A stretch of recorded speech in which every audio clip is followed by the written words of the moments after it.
Google maps open చేసి south Atlantic ocean వైపు చూస్తే అక్కడ ఒక వింతైన క్రియేచర్ కనిపిస్తుంది. అది అచ్చం ఒక సీ మాల్ట్ లాగా ఉంటుంది. కొంతమంది దాన్ని టెవాయథన్ అని నమ్ముతారు. చాలా కథల్లో కూడా ఈ టెవాయథన్ గురించి చెప్పారు. ఇది వేల సంవత్సరాలుగా సముద్రం అడుగున దాక్కుని ఉన్న ఒక ఏన్షియంట్ సీ మాన్స్టర్. ఇలాంటి కథలు మనం చాలానే వింటూ ఉంటాం. ఇందులో నిజం కూడా ఉండొచ్చు. ఎందుకంటే ఇప్పటి వరకు మనం కేవలం 5% డీప్ సీని మాత్రమే ఎక్స్ప్లోర్ చేశాం.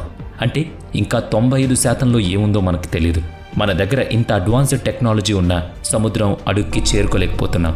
డీప్ సీలో మనం చూస్తే భయంతో చనిపోయేంత వింతైన క్రియేచర్స్ ఉన్నాయి. 2025 ఫిబ్రవరిలో మెక్సికోలో ఇలాంటి ఘటనే జరిగింది.